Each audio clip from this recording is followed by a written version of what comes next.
Silakan duduk ya Bapak Ibu yang terkasih, Shalom. Bagaimana kabarnya hari ini? Luar biasa saudara ya, kita punya Tuhan yang luar biasa. Langsung saja kita buka dalam Injil Yohanes pasal yang ke-16, kita baca sama-sama.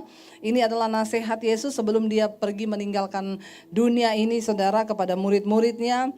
Waktu itu Yesus tahu dia akan mati, lalu dia akan pergi tinggalkan dunia ini. Tetapi sebelum dia pergi, dia tinggalkan pesan bagi murid-muridnya. Kita baca sama-sama ayat yang pertama, Injil Yohanes pasal 16 ayat yang pertama berkata begini.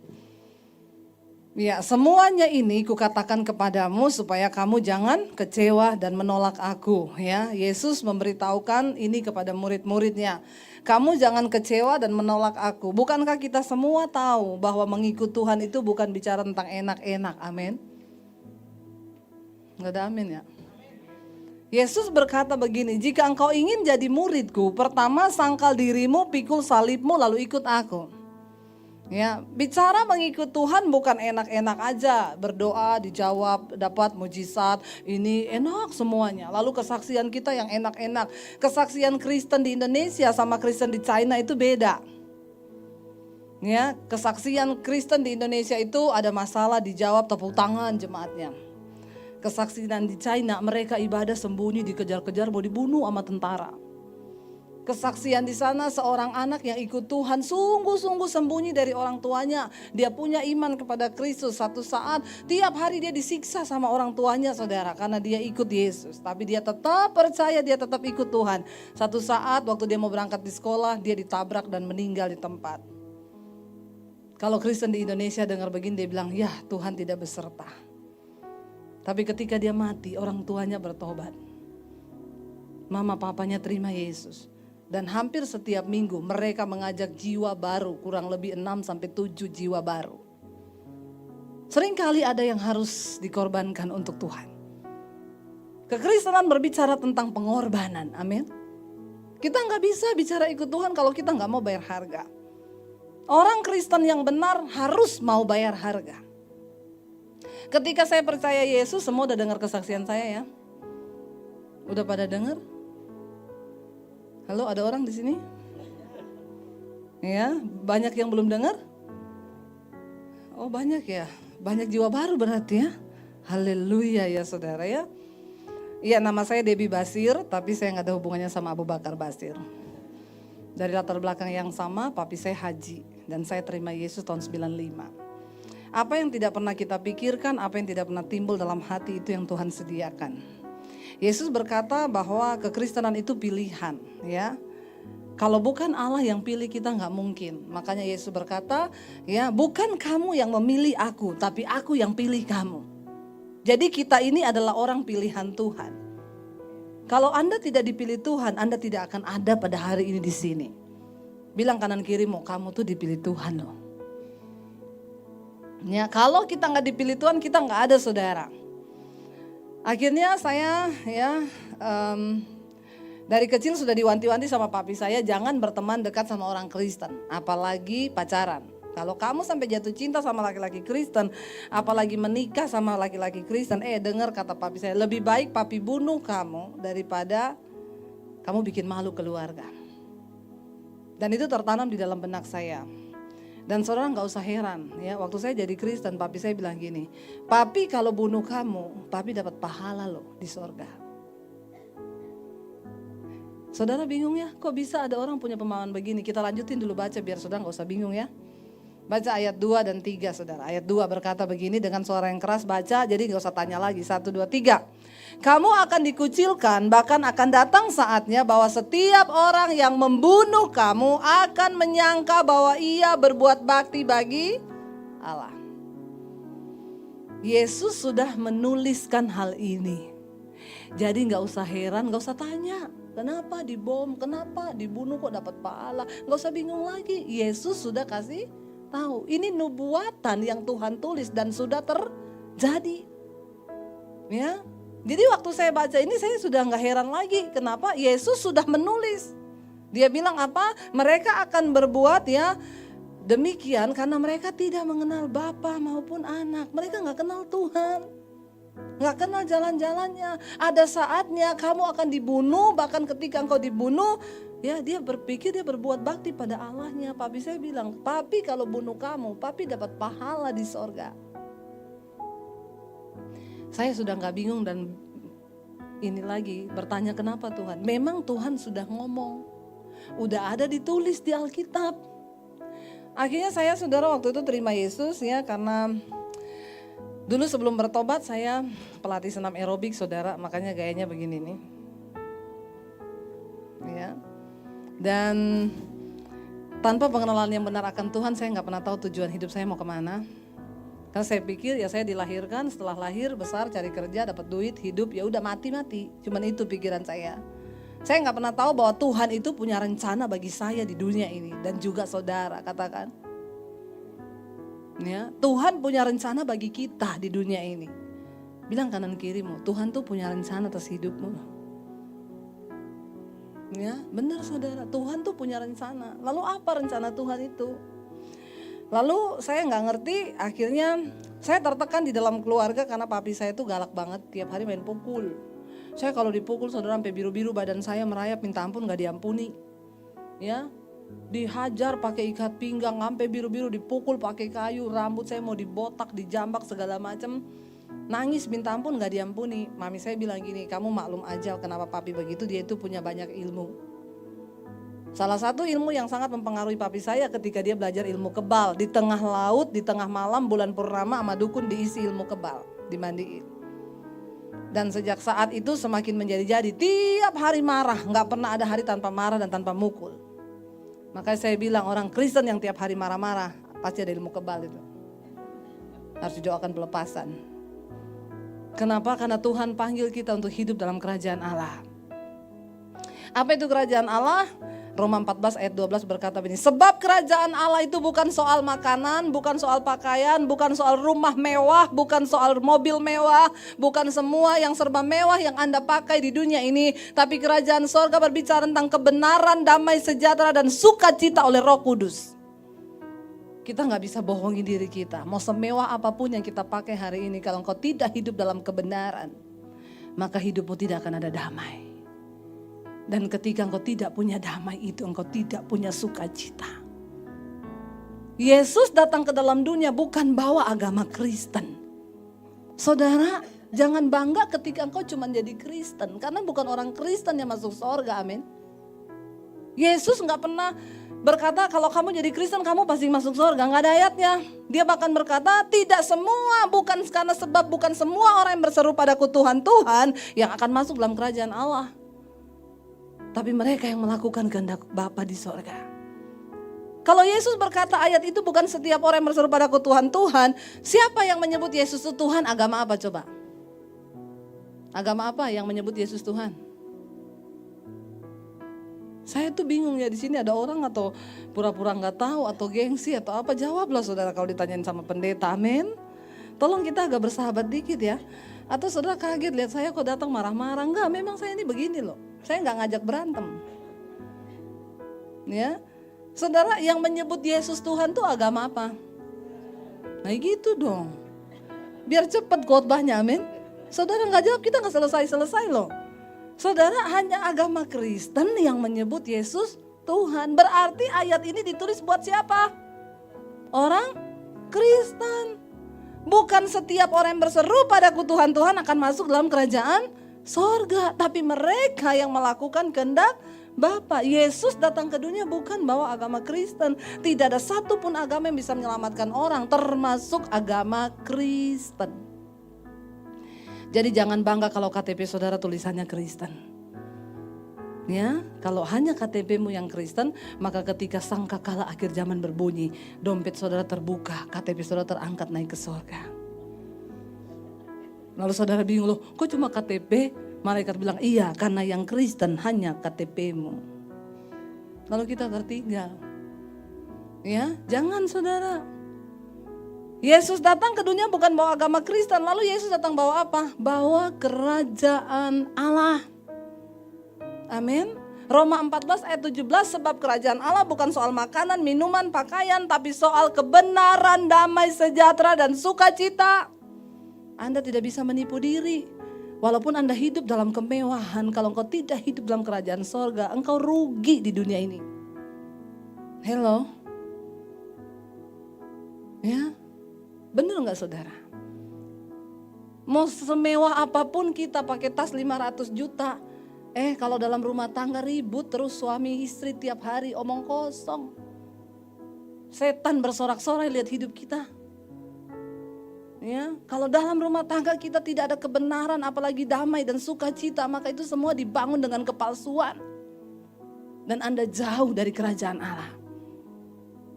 Kenapa Yesus harus datang ke dalam dunia ini? Saya harus memulai dari awal lagi karena banyak orang Kristen nggak tahu. Ini saudara bisa pakai sebagai metode untuk penginjilan kepada orang-orang yang belum terima Yesus.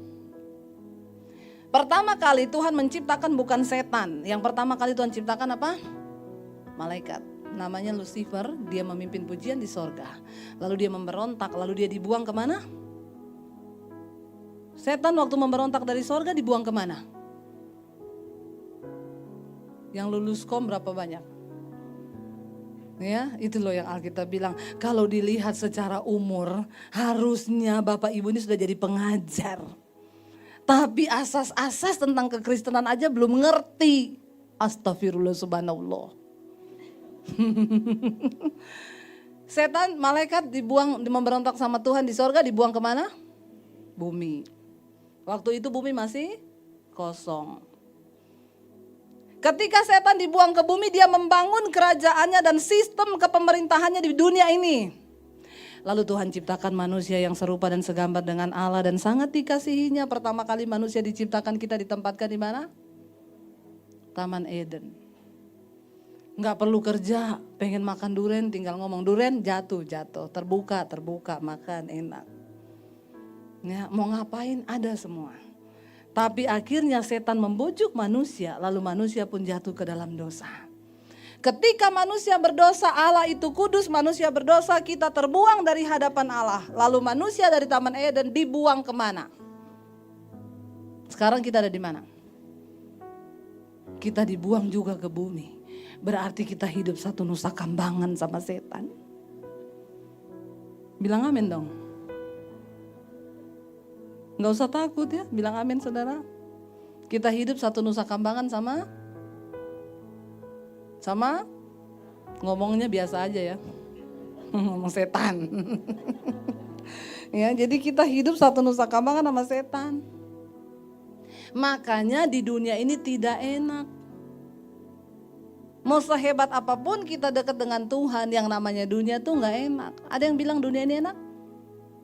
Siapa yang ngomong dunia enak? Udah rohani semua ya. Yang masih suka dugem-dugem, enak gak dunia? Gak usah sok rohani ya. Ya, dunia enak gak saudara? Gak enak dunia ini. Kenapa? Karena ini tempat terkutuk. Dunia ini tempat pembuangan. Kita hidup satu nusa kambangan sama setan. Makanya jangan habiskan energi hidupmu untuk sesuatu yang nilainya tidak kekal di dunia. Cari duit boleh, tapi jangan mata duitan, amin. Kenapa Anda tertawa? Bilang kanan kirimu, jangan mata duitan. Hello, pakailah kekayaan yang Tuhan titipkan kepadamu untuk sebuah tujuan membangun kepentingan kerajaan Allah di bumi. Amin. Benar saudara, karena semua nanti akan dipertanggungjawabkan pada hari yang terakhir. Jangan engkau pikir kekayaan yang diberikan di tanganmu itu hari ini adalah milikmu. Semua hanya titipan Tuhan. Dan semakin banyak engkau dipercayakan, maka semakin banyak pula engkau akan dituntut. Dunia ini gak enak. Ya, siapa bilang dunia ini enak? Jangan habiskan energimu, engkau kehilangan kebahagiaan dalam rumah tangga cuma karena mengejar uang. Waktu kita mati kita gak akan bawa satu pun dari apa yang kita punya. Seringkali orang lupa diri. Dia cari semuanya, ketika nafas hidupmu Tuhan ambil daripadamu. Apa yang akan engkau lakukan? Bukankah Yesus menulis sebuah perumpamaan di Alkitab tentang orang kaya? Semuanya ada dalam lumbung-lumbungmu, harta, kekayaan yang tidak akan habis sampai berapa keturunan. Bersenang-senanglah, bersukacitalah, nikmati semua yang kau punya. Lalu Tuhan bilang, hai orang kaya yang bodoh, kalau hari ini nyawamu diambil daripadamu, untuk apa semua yang kau sudah cari itu? Kita gak bisa pegang kendali atas dunia ini, atas hidup kita. Gak bisa. Ingat akan Tuhan senantiasa. Siapa yang mau hidup sampai 100 tahun? Enggak ada yang mau? Siapa yang enggak mau?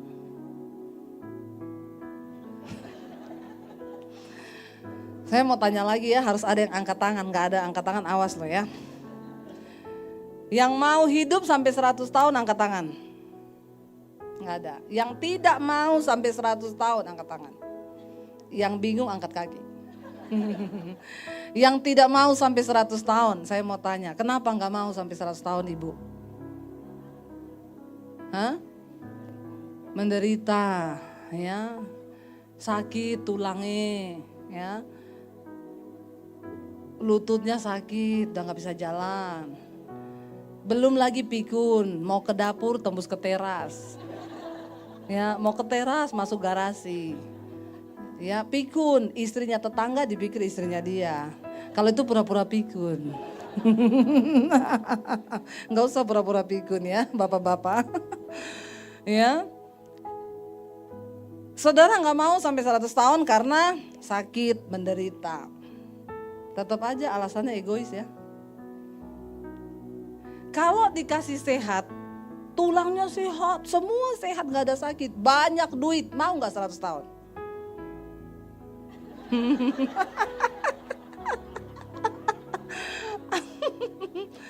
Ya, ternyata gampang sekali mengubah cara pandang saudara ya. Kasih duit aja dan semua yang enak. Langsung berubah, mau. Oh, kamu ketahuan mata duitan. Ya, begitu kasih duit semuanya serba ini mau. Saya tetap nggak mau. Kenapa? Karena dunia ini bukan tempat kita yang sesungguhnya. Ada saatnya kita kembali ke tanah kekekalan yang Tuhan sediakan bagi saudara dan saya. Bukan di sini tempat kita, atau bukan di sini. Karena itu orang yang percaya Yesus gak boleh takut dengan yang namanya kematian. Rasul Paulus bilang, aku benci tubuh celakaku ini. Terlebih suka aku beralih dari tubuh ini dan pergi menetap kepada Tuhan. Kenapa? Karena selama aku diam dalam tubuhku ini, aku jauh dari Tuhan. Rasul Paulus benci tubuhnya, saudara. Kenapa? Karena dia tahu selama dia hidup dalam daging ini, dia pasti jauh dari Tuhan. Dia mengerti dia harus hidup dalam kekudusan, tetapi berapa banyak kali dia harus melanggar kekudusannya. Karena dia gak bisa tahan, dia masih bisa marah. Dia masih bisa melakukan hal-hal yang sifatnya kedagingan. Karena itu Rasul Paulus sampai kepada sebuah statement, dia bilang apa? Bagiku hidup di dunia ini adalah bekerja memberi buah bagi Kristus. Dan mati itu adalah sebuah keuntungan. Karena aku berjumpa dengan Kristus. Di sanalah tempat kita yang sesungguhnya, saudara. Amin. Bukan di bumi ini. Ada satu tempat kekekalan, tanah surgawi yang Tuhan sediakan bagi kita. Bukan di sini. Karena itu saudara, jangan tertipu dengan semua yang ada di dunia ini. Semua orang yang pernah mati ketemu Tuhan, sama Tuhan disuruh pulang ke dunia pada gak mau. Gak ada yang mau. Tuhan bilang pulang kamu, belum saatnya mati. Gak mau Tuhan. Saya berapa kali ketemu orang yang pernah mati cerita. Disuruh pulang ke bumi, gak mau. Kenapa? Di sini enak Tuhan. Gak ada air mata, gak ada tekanan. Dekat dengan Tuhan, damai, sukacita. Hidup oleh manusia roh di sana, gak ada semua yang bersifat daging. Tuhan bilang pulang ke bumi, gak mau. Kenapa? Di sini gak ada debt collector. Ya, nggak ada target yang harus dikejar, mikirin urusan kerjaan, nggak ada. Ya, Tuhan suruh pulang nggak ada yang mau.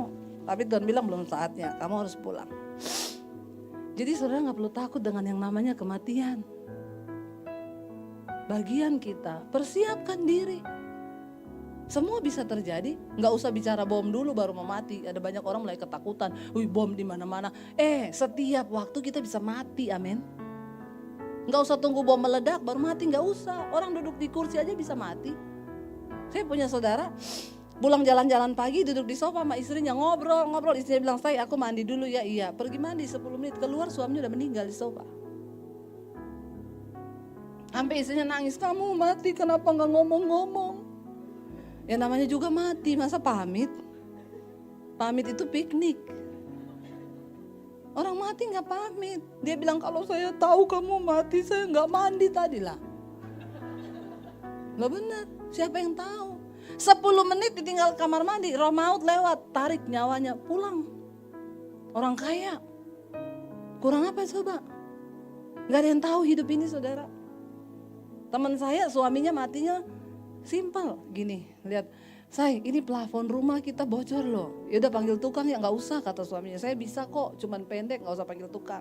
Naik pakai tangga, lagi perbaiki, ada lebah hitam itu yang agak gede, terbang, kan dia lagi di atas, hinggap di dada kiri, tiba-tiba ditikam di situ. Dia bilang pusing ya, turun, pingsan sampai di bawah, dibawa ke rumah sakit, di jalan meninggal. Dokter bilang gini, "Bu, ini sebenarnya lebah biasa loh. Kalau dia tikam di bibir atau di kuping cuman bengkak, Bu. Persoalannya dia tikam pas di pembuluh darah yang di jantung. Racunnya langsung masuk ke jantung tanpa dinetralisir dalam darah, langsung berhenti jantungnya." Istrinya berpikir, kalau saya tahu saya panggil tukang yang naik. Berarti yang diharapkan mati siapa? Tobat ya. Saya bilang kalau tukangnya naik, lebahnya nggak ada di situ. Loh benar nggak saudara? Maka ceritanya jadi berubah. Suami saya meninggal, kenapa lagi tidur ada lebah masuk kamar. Hinggap di dada kiri, tetap. Jadi bukan soal lebahnya, bukan soal tukang atau siapa. Memang sudah time limit. Habis waktu. Kita nggak tahu hidup kita sampai kapan saudara. Ada di sini yang tahu hidup sampai umur berapa? Ada yang tahu matinya tanggal berapa? Ya, kenapa tanggal mati kita nggak dikasih tahu sama Tuhan? Kenapa? Supaya kita hidup berjaga. Bener, kenapa Tuhan nggak kasih tahu tanggal mati kita? Supaya kita berjaga-jaga, hidup nempel terus sama Tuhan.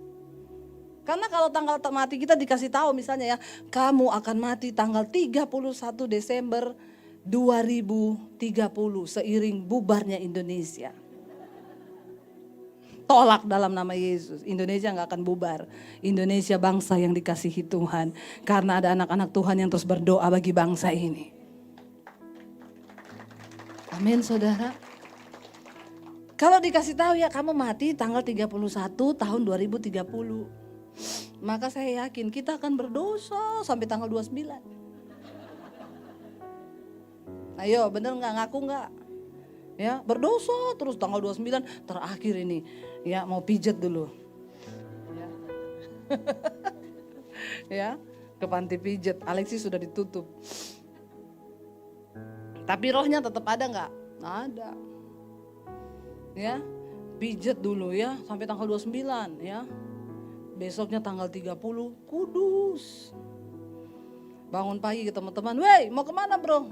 "Shalom." "Apa kabar?" "Haleluya." "Lu ngapain? Kenapa?" "Glory." "Kenapa?" "Mau mati besok." Kenapa kita nggak dikasih tahu tanggal matinya? Supaya kita berjaga. Makanya ada pepatah yang berkata, hiduplah seolah-olah engkau akan mati besok. Kalau kita semua tahu kita mati besok, hari ini kita ngapain? Kudus banget. Kalau ada ibadah 3 kali, saya ikut 3-3-nya. Kenapa? Besok mati. Nggak ada yang tahu hidup ini saudara. Ya, nggak dikasih tahu aja masih pada sombong kita ini kadang-kadang ya.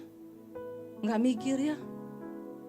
Lalu saya saudara, karena saya nggak bahagia di rumah, saya tertekan, saya stres, saya cari pelampiasan di luar. Saya cerita sama teman-teman saya tempat senam saya ini bete banget. Ngapain sih ya orang itu lahir di dunia. Lalu mereka bilang gini, hidup ini cuma sekali Dep, nikmati aja dunia. Sayang loh kamu gak nikmati dunia. 1 Yohanes pasal 2 ayat 16 berkata begini. Sebab semua yang ada di dunia ini, hanya 3 hal yang ada di dunia, catat baik-baik. Ya, 1 Yohanes 2 ayat 16 tolong ditampilkan. Yang ada di dunia ini cuma 3 hal. Yang pertama adalah 1 Yohanes 2 ayat 16 ya. Sebab semua yang ada dalam dunia yaitu apa? Keinginan daging dan keinginan mata serta keangkuhan hidup bukanlah berasal dari Bapa melainkan dari dunia. Ketika setan datang ke dunia ini, dia membangun sistem kerajaannya di bumi ini. Dan Alkitab bilang semua yang ada di dunia bukan berasal dari Tuhan. Apa yang ada di dunia ini cuma 3 hal. Pertama, keinginan daging.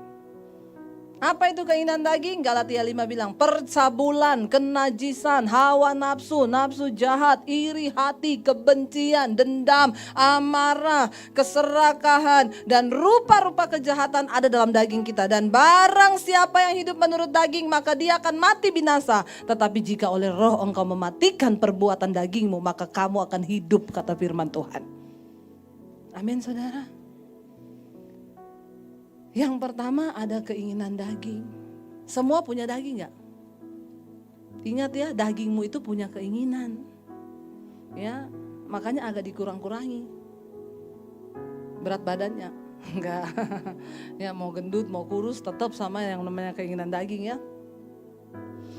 Yaitu percabulan, kenajisan, hawa nafsu, nafsu jahat, iri hati, dendam, amarah, kebencian, keserakahan, rupa-rupa kejahatan ada dalam daging kita ini. Saudara, setan zaman dulu sama setan zaman sekarang beda. Ya, setan zaman dulu tuh pocongan, kuntilanak, genderuwo. Zaman sekarang udah gak muncul setan begituan.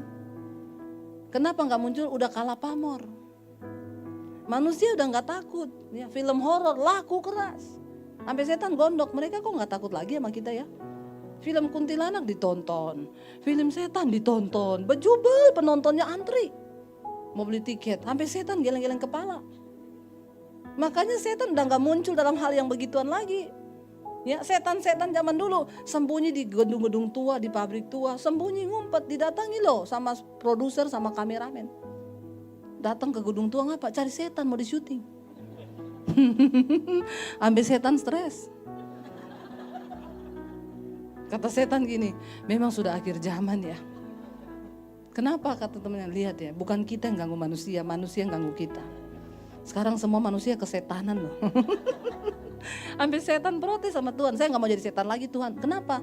Manusia lebih setan dari setan. Ya. Setan mau dibikin film, sutradara datang, ngumpet setan loh.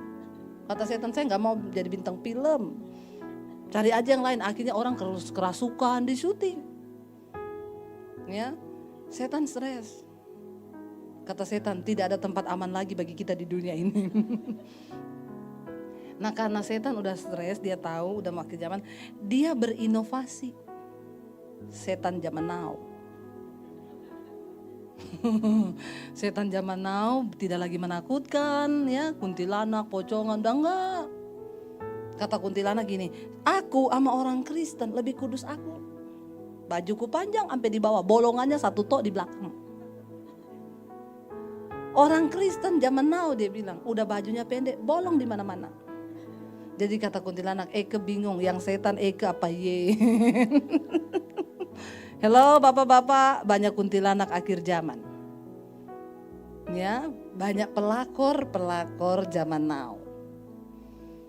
Ada seorang ibu cerita sama saya, Bu, suami saya selingkuh, Bu. Terus ibu tahu waktu saya ketahuan dia selingkuh, Bu, itu pelakornya, Bu. Teror saya tiap hari. Jadi perempuan-perempuan zaman now itu memang mereka membidik bapak-bapak. Makanya cowok-cowok sekarang banyak berondong tuh gak laku-laku. Kenapa? Dia gak mau nikah sama berondong. Dia bilang gini, kita cari bapak-bapak. Karena sudah berkepribadian. Dia bilang bapak-bapak itu lebih punya hati, harta dan properti. Ya kalau berondong itu katanya nikah ya sama berondong, cicilannya panjang. Ntar nikah baru mau nyicil rumah. Berapa tahun baru selesai cicilan rumah. Belum beli mobil. Lama. Bapak-bapak itu benar-benar punya hati. Jadi bapak-bapak hati-hati ya. Karena Anda punya hati. Harta dan properti. Bentar saya mau difoto nih. Biar nanti jadinya gak gini. Kan jelek banget sudah. Enggak ya. Jadi ya punya hati. Makanya sekarang berondong gak laku. Dan lebih gilanya lagi pelakor zaman now saudara. Dia begitu dapat suami orang, yang dia cari nomor 1 nomor telepon istrinya loh. Memang beda ini pelakor zaman now, vitaminnya kenceng nih. Gak tahu dia minumnya apa ya. Ya, sampai dia punya antibody itu luar biasa loh. Zaman dulu perempuan selingkuh sama suami orang takut setengah mati kalau ketahuan. Sembunyi, kalau sekarang enggak. Dia teror istrinya. Kemarin ada berita di TV, seorang pelakor melabrak istri tua. Gila enggak? Dia datang ke rumah, dia labrak, suruh cerai loh. Memang setan ini gisinya lebih tinggi akhir zaman ya. Sampai heboh bermanifestasinya luar biasa loh. Dia bilang gini, ibu suami saya selingkuh bu. Dia beliin apartemen tuh cewek di Surabaya bu. Terus ibu tahu itu cewek tiap hari SMS saya. Lu gak tahu diri ya, suamimu itu udah gak cinta sama lu. Putusin aja, cerai. Lu emang gak tahu diri ya, dia tuh lebih cinta sama aku. Tapi dulu dia bilang waktu saya belum bertobat, saya terpengaruh bu. Tapi sekarang saya udah bertobat bu. Jadi saya balas dia, Tuhan Yesus memberkatimu. Tapi sakit loh. Makanya saudara, sekarang ini keluarga-keluarga digoncang habiskan sama setan. Kita harus kuat dalam rumah tangga suami istri. Kenapa? Ketika suami istri hancur, anak-anakmu hancur. Cucumu juga kena kutuk. Amin. Ingat apa yang kau tabur hari ini, itu akan dituai oleh keturunanmu. Ya, itu ada kutuk turun-temurun yang akan kena saudara. Semua perbuatan dosa yang kau hidupin. Makanya nomor 1 suami istri hidup dalam keterbukaan. Handphone gak usah pakai password, amin.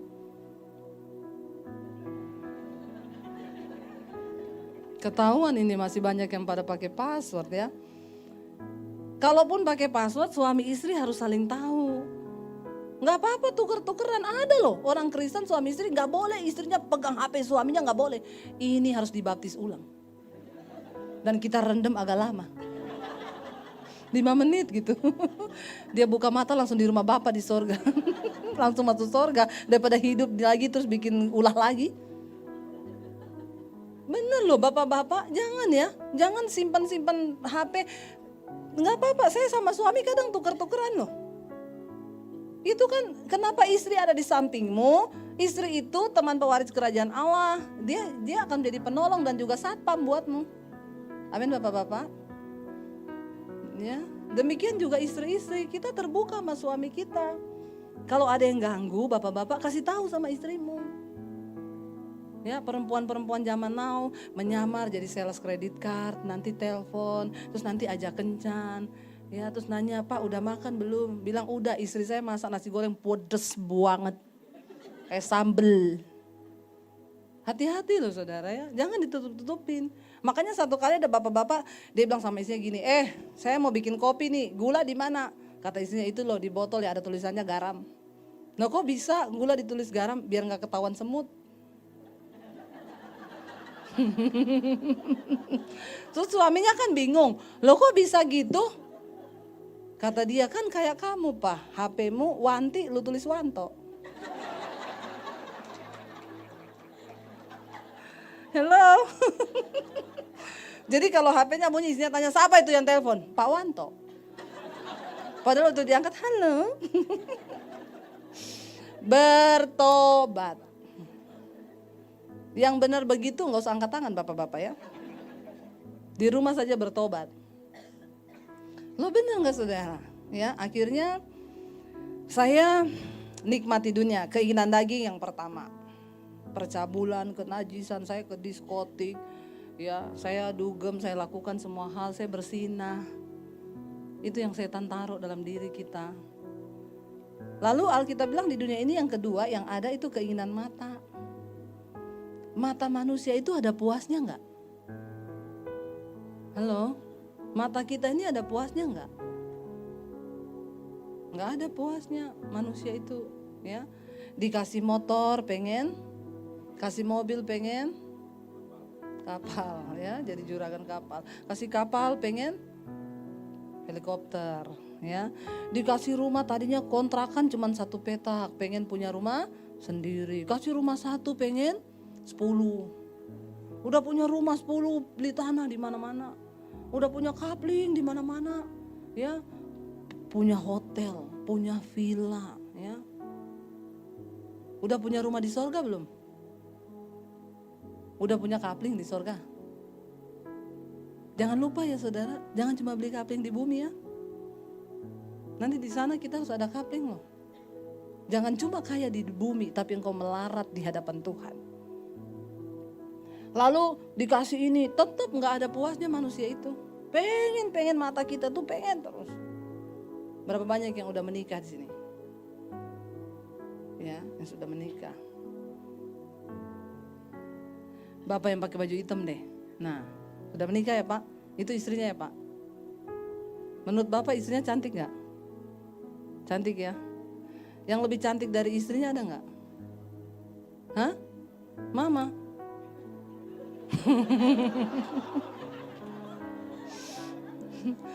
Jangan bilang mama dulu, saya tahu hari ini hari ibu ya, hari Mother's Day saya tahu. Tapi saya lagi tanya sama Bapak tentang wanita lain, jangan mama ya. Yang lebih cantik dari istrinya Bapak ada nggak? Nggak ada. Jadi cuma ibu yang paling cantik. Kayaknya Bapak harus periksa mata deh Pak.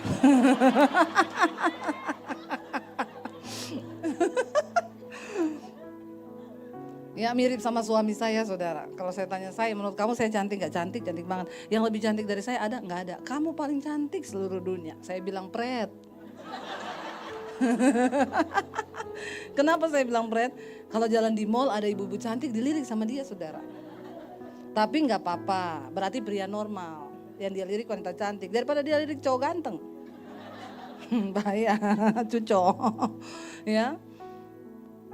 Jadi dia tanya sama saya, menurut kamu saya ganteng banget. Yang lebih ganteng dari saya ada nggak? Banyak. Loh bener. Tapi di antara semua yang ganteng itu, kamu yang terbaik buat saya. Amin ya Pak ya. Yang cantik banyak ya Pak. Ngaku aja Pak. Jangan takut dicubit istri, ya. Itu kan lebih baik jujur walaupun menyakitkan. Ya, mata itu nggak pernah ada puasnya. Ibu-ibu yang beli tas baru, survei membuktikan itu keinginanmu cuma bertahan 90 hari. 3 bulan engkau punya tas baru, buktikan. Abis itu engkau udah bosen. Lihat yang baru pengen lagi, bener gak? Tingkat kepuasan manusia 3 bulan pertama beli mobil, dielus-elus terus itu mobil. Nanti udah 3 bulan berikutnya udah gak ada, pengen lagi, lihat lagi yang baru, pengen lagi yang baru. Tapi hati-hati, Tuhan bilang, jangan engkau memuaskan semua keinginan tubuhmu untuk engkau turuti semua keinginannya. Keinginan daging itu bahaya. Keinginan mata, yang terakhir yang ada di dunia adalah keangkuhan hidup, yaitu kesombongan. Siapa yang gak sombong? Ampuni ya, sombong semua di sini ya. Ada orang bilang gini, itu Bu mentang-mentang kaya sombong sekali Bu. Orang kaya sombong ya biasa, miskin sombong aja banyak. Bener gak saudara? Enggak kaya, enggak miskin, semua orang punya bakat sombong. Tapi Tuhan menentang orang yang sombong. Mau kaya mau miskin kita semua ini sama, cuma tercipta dari tanah. Mati nanti balik kembali jadi tanah. Tapi kalau hidupmu terlalu banyak masalah, saya curiga Anda dicipta dari tanah sengketa. Harus didoakan pelepasan itu. Ya. Jadi saudara nggak boleh sombong. Yang ada di dunia ini yang ketiga adalah keinginan, kesombongan, keangkuhan hidup. Cuma 3 ini yang ada di dunia. Maka jangan mau lama-lama di dunia. Amin. kita harus tinggalkan dunia ini. Kematian adalah awal sebuah kehidupan dalam kekekalan. Kekal di surga bersama Bapa di surga kalau hidupmu benar. Kekal di neraka jika hidupmu tidak benar. Persiapkan hidup kita.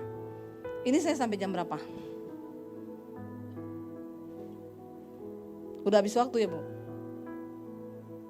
Belum ya? Sampai jam berapa Pak? Ya. Jadi saudara, ya, harusnya kita selesai jam 12 ya. Tapi saya khotbahnya sampai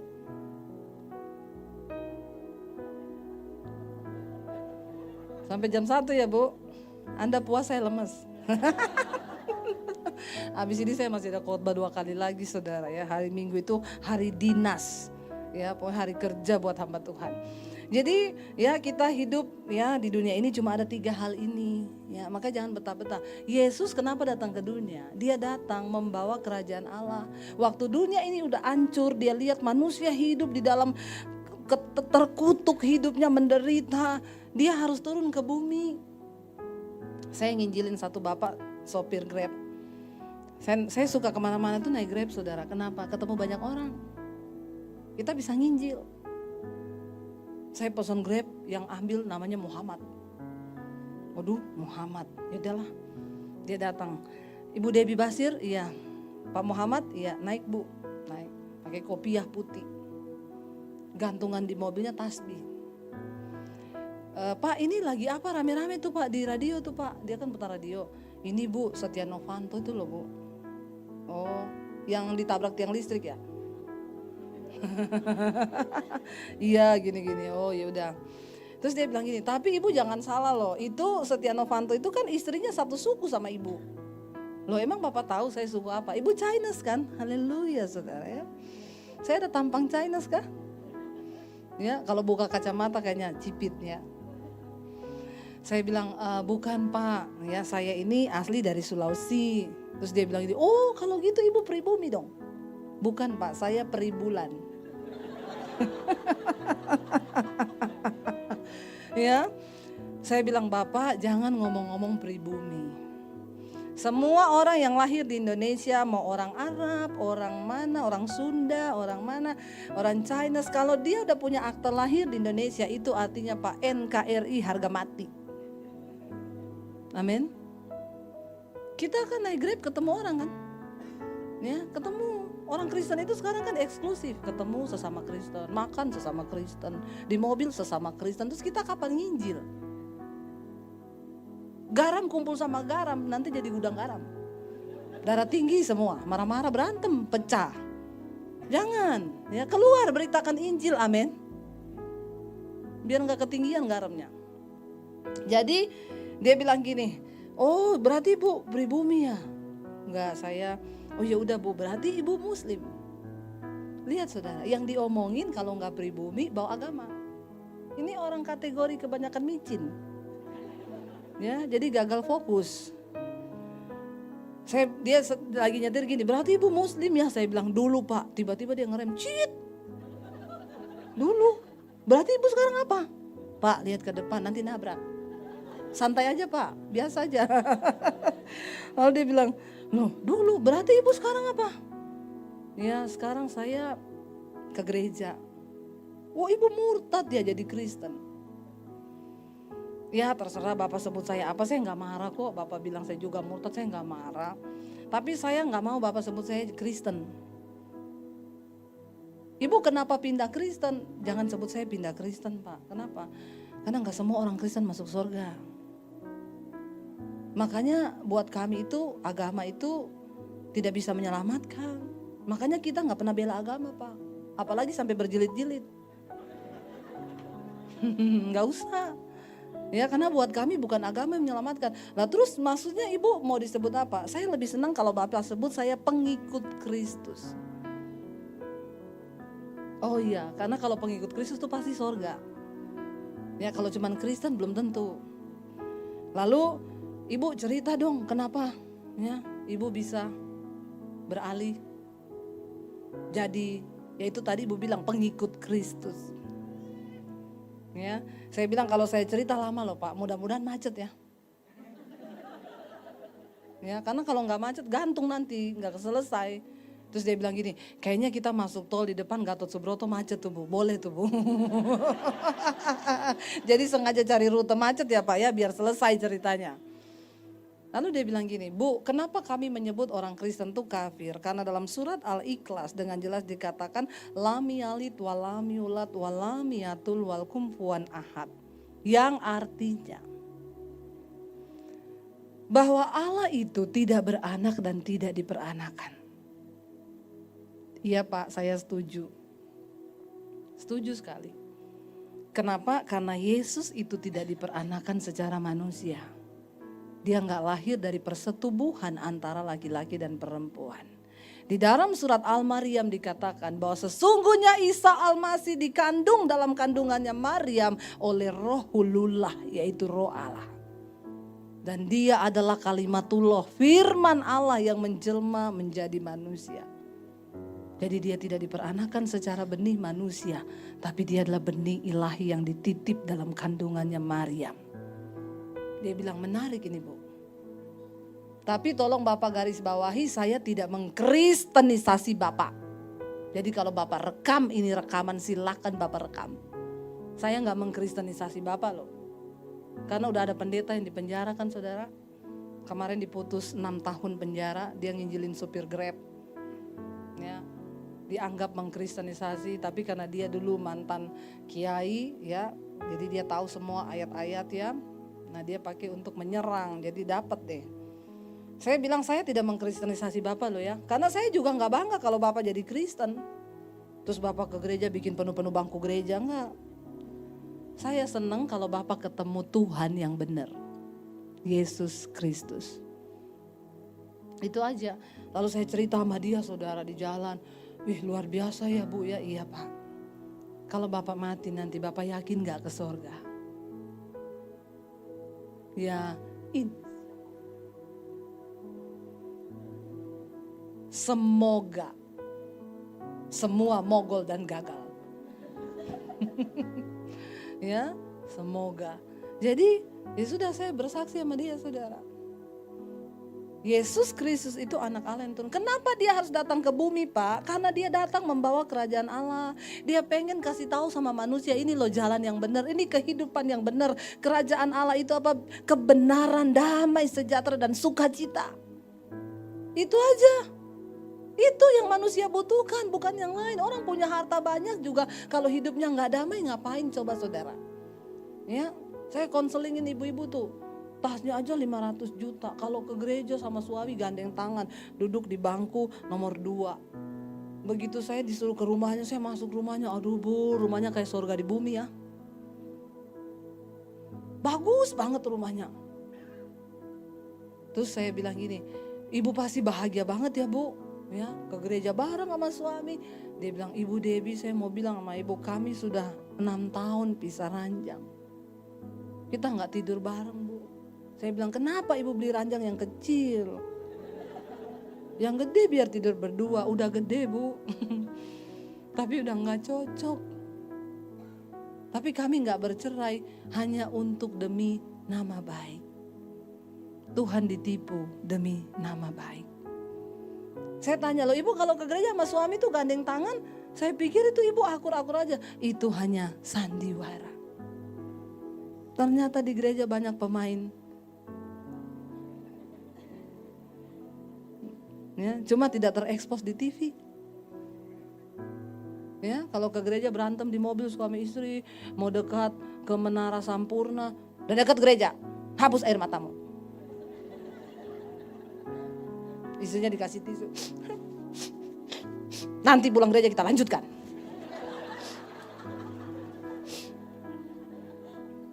Masuk gereja salaman sama ajar, Shalom Bu, apa kabar? Baik, dahsyat, luar biasa. Ya, suaminya gandeng, ayo say. Pencitraan. Dia kira Tuhan tidak lihat apa yang dia buat. Dia kira Tuhan gak tahu. Alkitab berkata di sekeliling kita ini banyak saksi.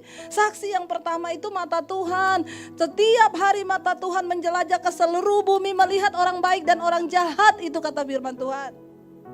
Semua rekaman hidupmu ada di CCTV-nya Tuhan. Gak ada satu pun yang tersembunyi. Bahkan Alkitab berkata satu saat nanti kita semua akan berdiri di hadapan tahta pengadilan Kristus. Di situ akan dibuka semua secara terang-terangan. Bahkan apapun yang terselubung di dalam hati manusia itu akan diungkap. Jadi ingat loh, semua rekaman hidup kita ada di CCTV-nya Tuhan. Ada tuh kemarin kan beredar di WhatsApp dibagiin itu ya, orang yang takut CCTV lebih daripada Tuhan. Di lift dia nyolong dompetnya orang, terus dia lihat ada CCTV dia balikin lagi. Takut CCTV daripada Tuhan. Dia nggak lihat mata Tuhan tuh menjelajah di seluruh bumi. Ya, ada lagi yang di mall nyolong dompetnya ibu-ibu. Begitu dia nyolong, dia lihat ada CCTV, dia masukin lagi. Orang-orang yang hanya takut pada CCTV manusia, dia lupa bahwa Tuhan itu matanya merekam. Dan mata Tuhan melebihi kecanggihan CCTV manapun juga yang bisa menembus segala ruangan dan tembok-tembok yang tidak terlihat.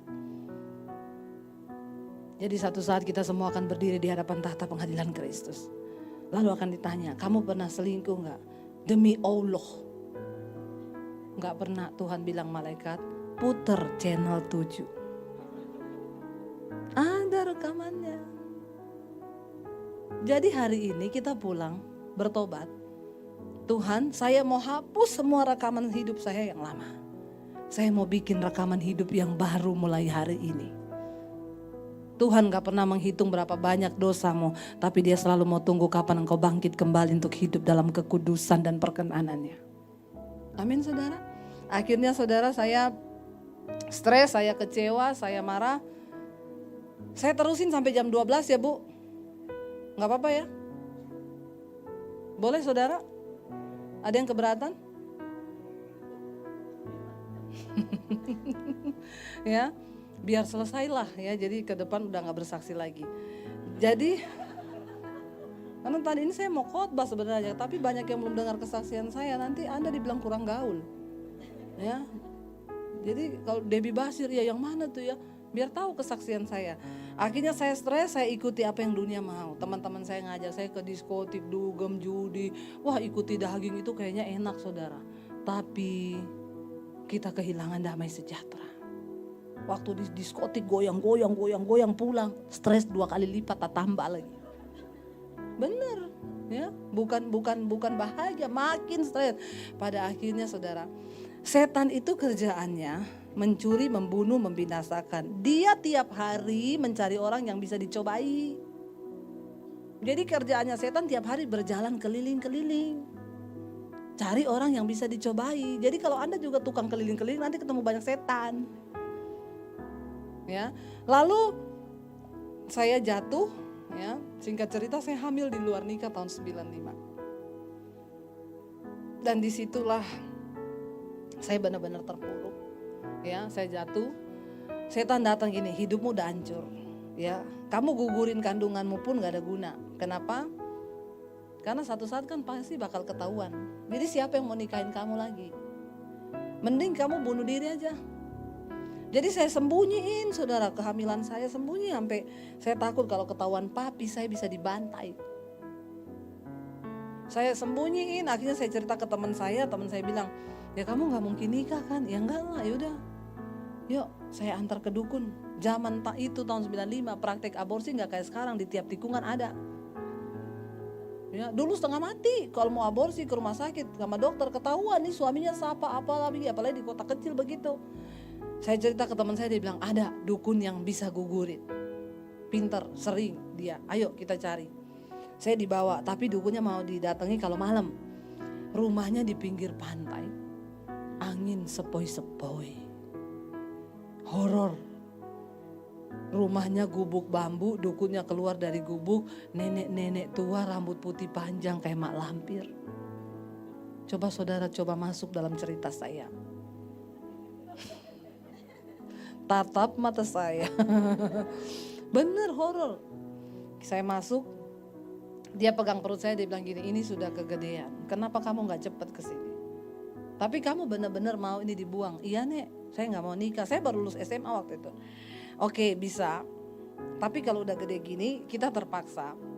Tunggu 3 hari lagi kamu balik ke sini. Kenapa 3 hari? Itu malam bulan purnama penuh. Horor kan?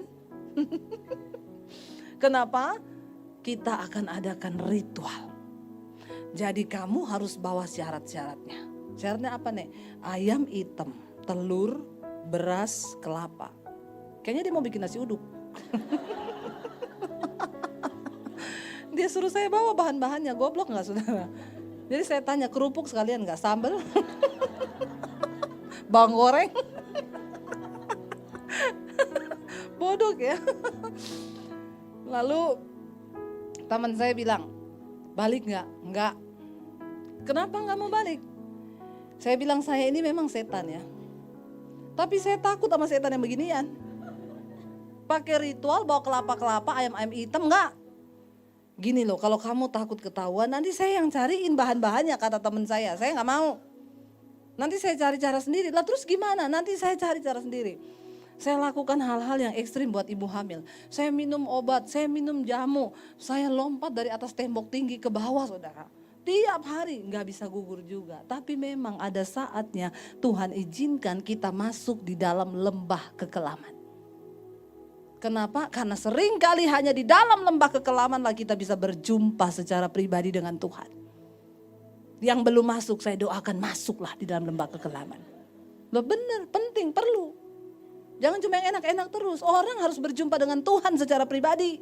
Supaya imanmu jadi kuat. Karena engkau punya pengalaman berjumpa dengan Yesus. Di dalam lembah kekelaman itu gak ada lagi yang bisa tolong kita saudara. Uangmu gak bisa, ya harapan udah gak ada. Tidak ada satu manusia sehingga engkau merasa benar-benar engkau tidak ada pertolongan dan engkau hanya berurusan dengan Tuhan. Tapi Daud punya iman yang luar biasa karena dia sering mengalami Tuhan. Dia punya pengalaman banyak dengan Tuhan, dia bikin lagu. Sekalipun aku dalam lembah kelam, ku tak takut sebab kau besertaku. Amin. Asal Tuhan beserta kita, nggak usah takut. Lalu di situ saya stres, saya mau bunuh diri. Ya, teman saya mati bunuh diri minum Baygon. Padahal waktu itu belum ada Baygon rasa stroberi. Dia mati, saya pikir waktu dia mati, saya pikir enak itu mati ya. Nggak ada pikiran apa-apa, selesai. Saya pikir kenapa Tuhan tuh ciptakan saya ke dunia. Kalau orang berkata hidup adalah pilihan, maka bagi saya ada 2 hal yang kita gak pernah bisa pilih di hidup ini. Yang pertama lahir. Gak ada seorang pun dari kita yang minta dilahirkan kan? Atau kita gak ada yang ditanyain kan, mau lahir gak? Enggak kan, tiba-tiba kita ada. Di keluarga happy atau brengsek kita gak pernah bisa memilih kita ada di dunia ini. Kita juga gak pernah bisa pilih bentuk muka yang kayak apa. Ada yang hidungnya mancung, ada yang pesek. Ya. Tapi dengar baik-baik, bukan apa yang ada di luar diri kita yang bisa bikin kita bahagia. Ketika hatimu penuh dengan Roh Kudus, ada Yesus, engkau bahagia. Dulu saya sebelum bertobat saudara tiap hari berdiri depan cermin, kenapa saya diciptakan jelek banget kayak begini? Oh udah cantiknya kayak gini loh. Masalah buat lo. Ya bener, gak pernah ada rasa puas. Saya baru sadar ya ketika saya berjumpa Yesus, saya merasa menjadi pribadi yang paling spesial. Dan kalau engkau diciptakan kayak begini ya sudahlah normal ya. Disyukuri aja. Hidung 1, lubang 2 menghadap ke bawah normal. Amin. Kalau lubangnya menghadap ke atas harus operasi. Bukan apa-apa, hujan masuk air. Mati nanti gak bisa napas. Tapi kalau udah begini disyukuri. Ya, yang kedua yang kita gak pernah bisa pilih mati tadi. Nggak ada yang tahu tanggal mati. Akhirnya saya stres, saya mau bunuh diri di situ, ya ketakutan kalau papi saya tahu. Papi saya punya pedang panjang 1,5 meter di bawah kolong tempat tidur. Tiap hari dia asah itu pedang.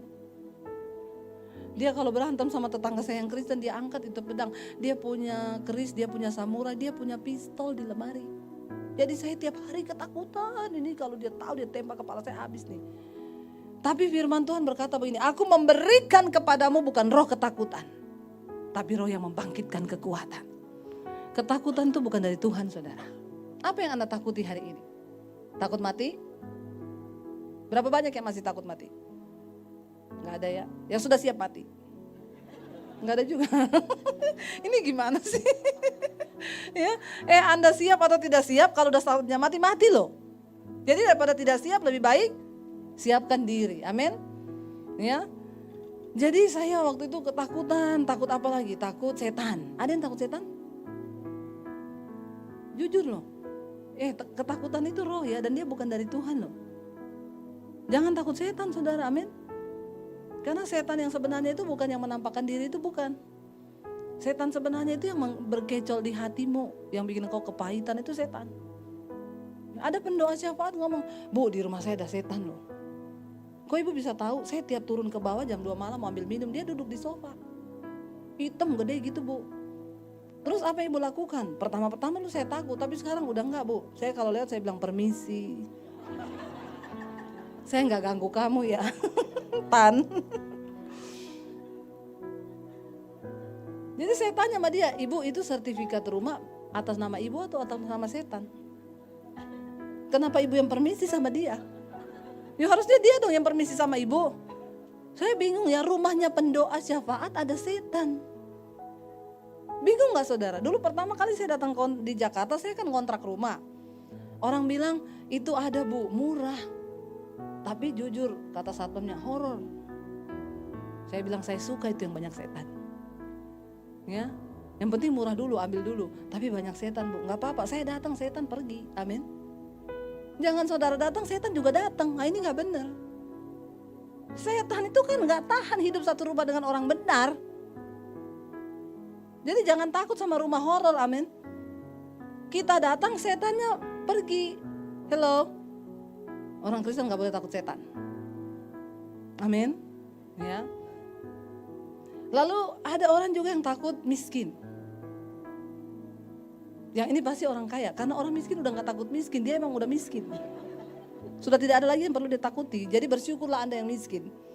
Karena kita tidak punya satu ketakutan yang sangat ditakuti oleh orang kaya, yaitu takut miskin.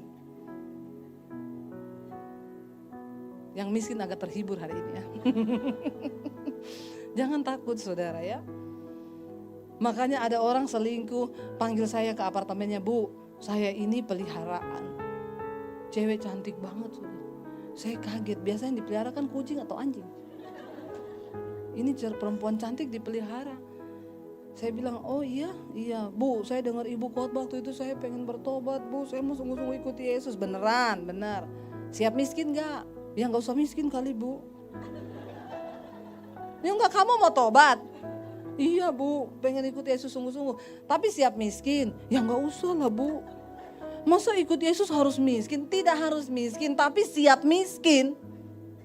Loh kenapa begitu? Lah kan nanti kalau kamu tobat, kamu kembali ini semua yang dikasih sama peliharaan itu. Ini kan apartemen punyanya dia kan? Iya, balikin. Gitu ya. Itu mobil Mercy terbaru punyanya siapa? Punya dia juga, balikin. Ya. Ngeri saudara. Ini temannya Syahrini, maju cantik, mundur cantik. Saya nggak tahu kalau kepleset masih cantik nggak ya.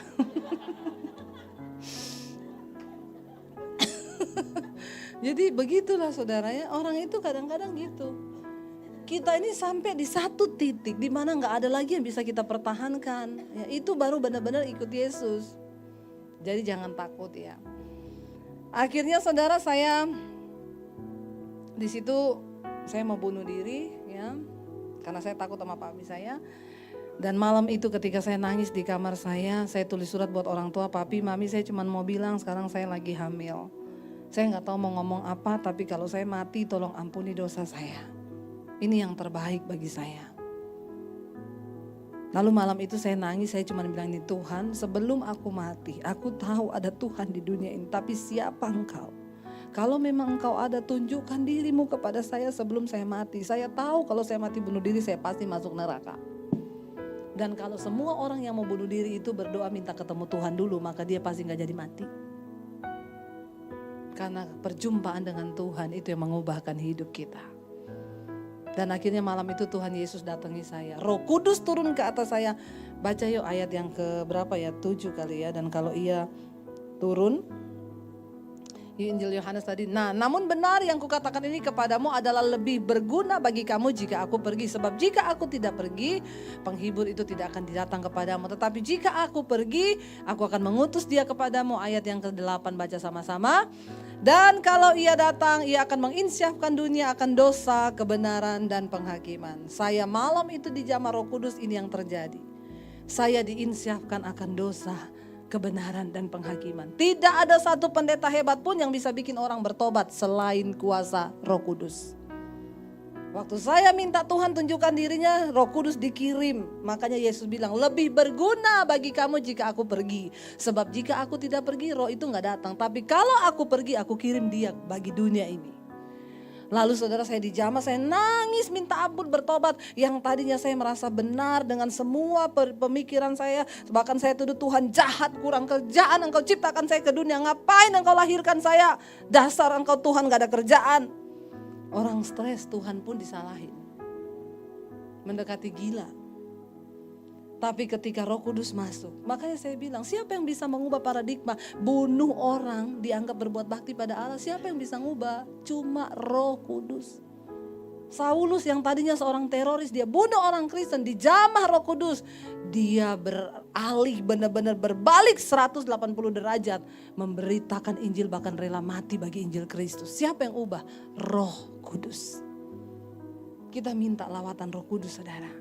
Sejak hari itu saya terima Yesus, lalu hidup saya diubahkan. Tapi tantangan mulai datang. Saya diancam mau dibunuh sama keluarga saya. Dan tahun 96 saya diusir dari rumah. Papi saya bilang, kamu pergi dari rumah, jangan bawa satupun ijazah. Saya mau lihat Yesus kasih makan kamu seperti apa. Dengan air mata saya keluar, tinggalkan keluarga saya. Mami saya nangis, Debbie kamu nanti mau makan apa? Tunggu mami sama papi mati baru jadi Kristen. Saya bilang, kelamaan mam. Bukan apa-apa, saya bilang mami gak ngerti apa yang saya alami. Tuhan tuh jamah saya mam. Roh Kudus tuh jamah saya, mami gak bisa ngerti dengan apapun. Saya juga gak mau seperti ini mam. Sudah dianiaya lama, setahun saya mempertahankan iman saya loh. Kamu keluar dari rumah ini, kata papi saya. Jangan bawa satupun ijazahmu karena saya yang sekolahin kamu. Saya mau lihat Yesus kasih makan kamu seperti apa. Dari kota Poso saya ke kota Palu 7 jam perjalanan, gak bawa apa-apa. Saya tinggal di kos-kosannya sepupu saya yang dulu juga dari Muslim, dia terima Yesus. Untuk bisa dapat makan di situ setiap hari kalau mereka udah berangkat kuliah. Saya cuci baju, saya nyapu, saya nyetrika, saya ngepel, saya masak untuk bisa dapat makan. Kadang cuci baju satu ember gede gak pakai mesin loh, pakai tangan. Nyuci sambil air mata saya jatuh. Iblis bilang, goblok banget kamu jadi Kristen, jadi pembantu. Pulang ke rumahmu, bajumu dicuciin di sana. Saya nangis bilang gini, Tuhan, hidupku bukan aku lagi, tapi Yesus yang hidup di dalamku. Karena aku telah ditebus dan hargaku lunas dibayar. Bahkan aku tidak punya hak atas hidupku lagi Tuhan. Terserah Tuhan. Saya bilang sama setan, aku telah ditebus dan hargaku lunas dibayar. Apapun tidak akan bisa membuat saya lagi meninggalkan Yesus. Itu yang Alkitab bilang, Rasul Paulus bilang, barang siapa yang sudah berjumpa dengan kasih karunia Kristus, dia gak akan mudah tinggalkan. Entah karena kelaparan, aniaya. Setahun saya alami itu. Tanpa uang 1 sen pun di tangan. Menderita. Setiap hari masuk dalam proses. Rasul Paulus bilang, karena Yesus setiap hari kami berada dalam bahaya maut. Aku dipenjara karam kapal. Aku didera. Aku hampir mati. Semua karena nama Yesus. Hari-hari ini kita pergumulannya karena apa? Ada di antara kita yang masih mau mati karena nama Yesus? Kita kan hari-hari ini pergumulannya cuma yang alay-alay, bener gak? Gak bisa bayar cicilan. Alay gak? Banget. Difitnah. Saya gak terima bu. Saya difitnah. Di mana harga diriku? Piro harga dirimu? Kalau engkau tahu bahwa hargamu telah lunas dibayar, maka engkau gak punya hak lagi atas harga dirimu. Mau dihina, mau difitnah, biarin aja. Itu bagiannya Tuhan. Foto saya dipampang di satu gereja, jangan diundang, ini hamba Tuhan. Saya cuma nangis, saudara. Gak apa-apa. Kalau Injil yang kami beritakan, kata Rasul Paulus, itu ditutup, maka itu tertutup bagi mereka yang akan binasa. Gak apa-apa, hidup ini jangankan menderita dari pihak sebelah, Rasul Paulus bilang. Bahkan dari orang-orang seiman pun kita akan dianiaya. Jangan ngomong dari seberang. Orang yang seiman, saya kalau mau lihat model-model pendeta yang zaman dulu saya ketemu. Saya pernah giniin satu pendeta, Pak saya kalau mau lihat Bapak, saya mau pindah lagi ke agama saya yang dulu Pak. Cuma untung saya lihat Yesus Pak, gak lihat Bapak. Amin saudara. Lo benar. Jadi saudara ya ikut Tuhan, yuk bayar harga. Yesus bilang kalau engkau ingin jadi muridku, pikul salibmu, sangkal dirimu dan ikut aku.